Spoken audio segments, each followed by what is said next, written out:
Assalamualaikum warahmatullahi wabarakatuh.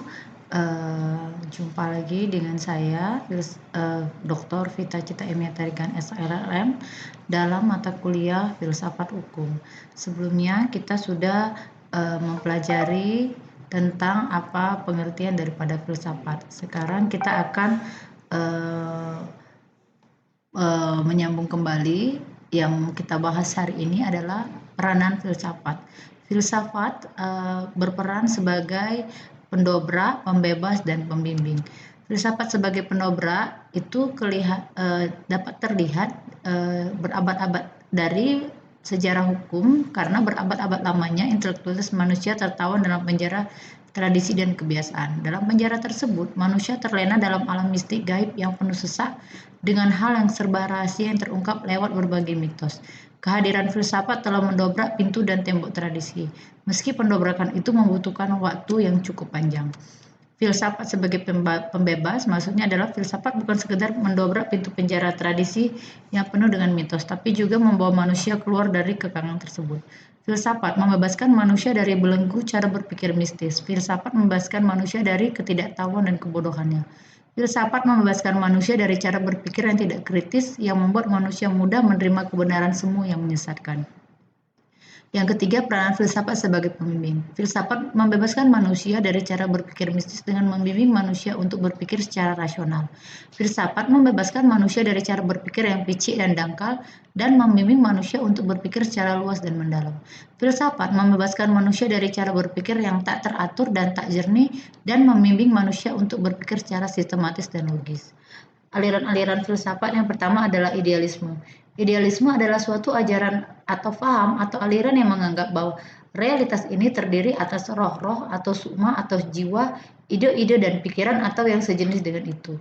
Aliran ini merupakan aliran yang sangat penting dalam perkembangan sejarah pikiran manusia.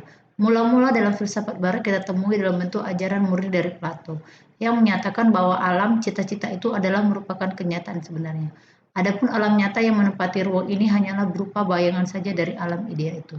Yang kedua, materialisme.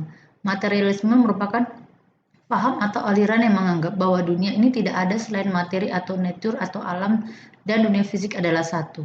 Pada abad pertama Masehi, paham materialisme tidak mendapat tanggapan yang serius. Bahkan pada abad pertengahan, orang menganggap asing terhadap paham materialisme ini.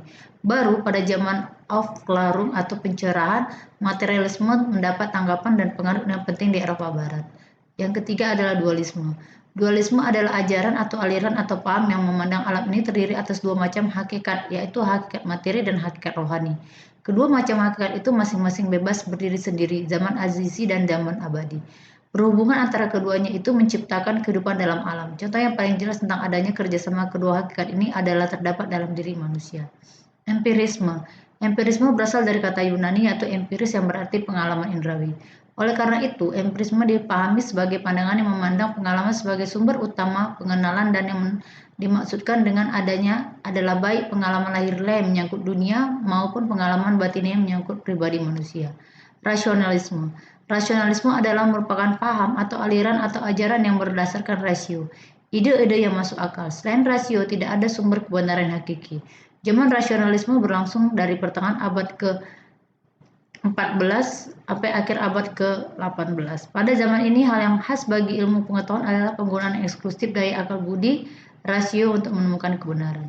Fenomenalisme. Secara harfiah, fenomenalisme adalah aliran atau paham yang menganggap bahwa fenomenalisme atau gejala adalah sumber pengetahuan dan kebenaran. Fenomenalisme bergerak di bidang yang pasti. Hal yang menampakkan dirinya dilukiskan tanpa meninggalkan bidang evidensi yang langsung. Fenomenalisme adalah suatu metode pemikiran, a way of looking at things. Cabang-cabang filsafat. Terdapat 5 cabang filsafat. Yang pertama adalah metafisika, logika, etika, estetika, dan epistemologi. Demikian bahan perkuliahan kita untuk minggu ini. Jika ada hal yang ingin diskusikan dapat ditanyakan baik di WA group maupun di forum diskusi. Sekian dan terima kasih. Wassalamualaikum warahmatullahi wabarakatuh.